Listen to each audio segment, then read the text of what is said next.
Hi, welcome to Quid Pros Quo. I'm Rin, And I'm Zach. and today we are doing a book club, and our book club book is Story Genius by Lisa Cron. I realized in the ending of the last episode I said Story Genius with Lisa Cron, which made it sound like Lisa Cron was going to be on the podcast. That's not what's happening here. It's just us. It's your it's your boys. It's your boys. um, but let's talk about what we thought about it. Let's talk about Story Genius first. What is it? It is a plotting method, even though she kind of eschews the term plotting. Like, but it's a novel. It's a method to plan your novel out, and it uses like these scene cards, which I will delve into.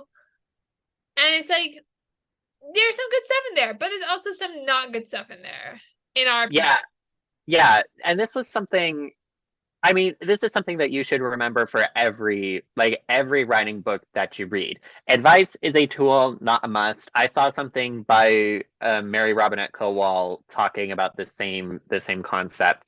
But oftentimes in writing books, like book publishing is a business, guys. I don't know if you know this, but book publishing is a business.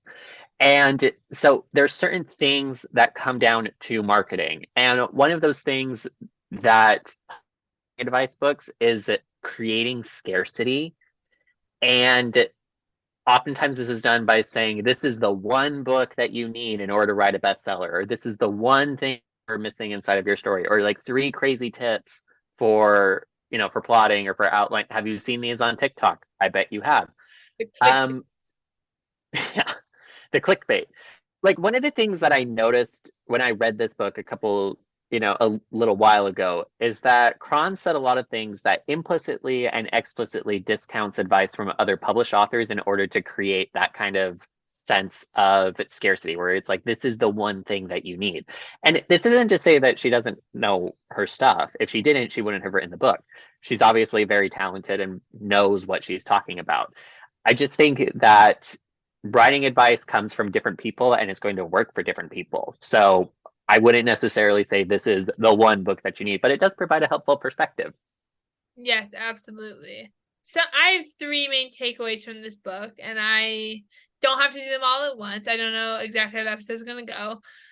But I think the most valuable story concept from this story that we shouted out 2 episodes ago, like 2 weeks ago, is the third rail, where Cron explains that story is about an internal struggle, and creates a third rail of the story, which is an analogous to the third rail of the subway that electrifies the train or something. I don't know how subways work. I don't. I'm sorry. I should have done more research, but I didn't. Um, but they're like, you need to know this internal struggle first. Mm-hmm. And to get to know that internal struggle, my next takeaway is like, who was your protagonist on the day before the novel, and how did they get there? Yeah. And so, Yeah. and she has like exercises out of the book to help you like answer these questions, which is great. That's what we want from a writing craft book. Yes. And I think this speaks to something that we mentioned last time when we were talking about endings is that a lot of times, in order to craft your ending has to respond to both the internal struggle and the external struggle. So it's really important that you know what that internal struggle is. Yes, absolutely.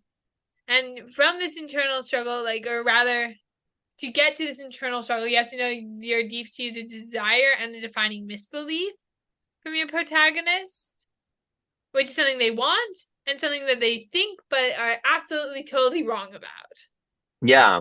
And then she has her scene cards, which have like 4 sections. They have the alpha point, which is the key role the scene plays in the external cause and effect sequence. And Mm-hmm. we'll talk about the logical sequence of events in just a second. But then you have their subplots. You have the stuff that actually happens, which is like the plot, and then what happens as a consequence of the what originally happened. So your cause and effect. And then you have a third rail, why it matters, the realization, and so what. Right, right. So there are the scene cards.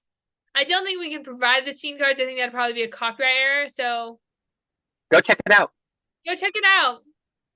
Go There find you go. I started using these to write my Studio Ghibli gender fluid Cinderella story, and they are helpful, but they're also a lot of work, so I'm not continuing with them because it's not my style, but like they are helpful to a degree for me.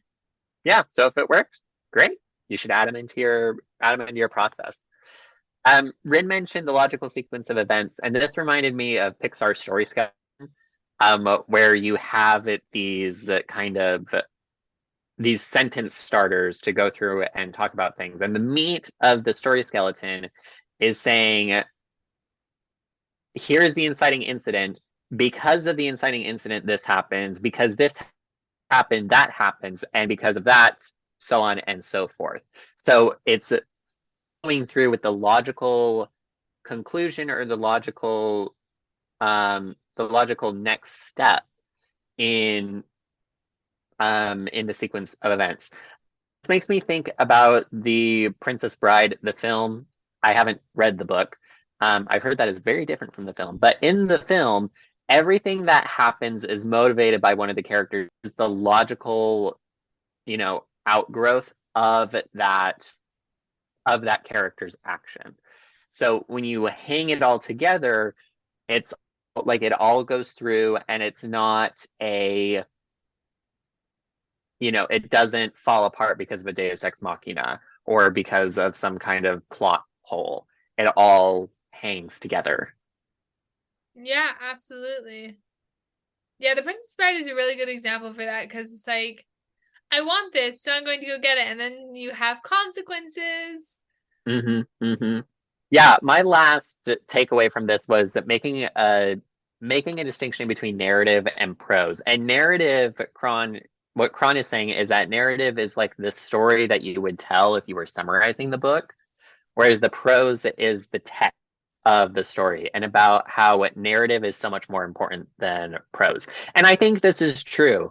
I love to read 1 and 2 star reviews of popular books, which are also overhyped because I think they're funny and I love reading hot takes. So, and oftentimes with these, one of the things that I've noticed is that a lot of people hate the prose of a particular book. If I remember correctly, Cron specifically calls out Twilight inside of this book. Am I remembering that correctly? I do not remember. Yeah. We prepped for this episode so long ago. I've not read Story Genius in so long. I've read like 50 other books since I read Story Genius, and I'm not even joking. Well, there you go. But Cron is right on the money in distinguishing between those two things. Narrative is so much more important than prose because narrative can make prose. That's not to say that you shouldn't, invest inside of a copy editor to, polish the prose, but your first concern should be with the narrative and making sure that it's a story. And part of the way that you do that is through making that logical sequence of events and coupling it to the third rail, like she talks about. So lots of helpful things. A good book to read, to take from. Anything that doesn't work for you, you just kind of set off to the side. Yeah. We hope that you have enjoyed this episode of Quid Pros Quo. Have you read Story Genius? What were your takeaways? Email us at quidprosquo@gmail.com. That's all we've got for you today. Thank you so much. Have a good week. We'll see you next week on Quid Pros Quo. Quid Pros Quo is hosted by DC Winters and CK Jensen. If you like this episode, be sure to leave us a rating. And if you'd like to contact us, you can email us at quidprosquo@gmail.com. For more episodes, check us out on Spotify, Apple Podcasts, or wherever else you get your podcasts.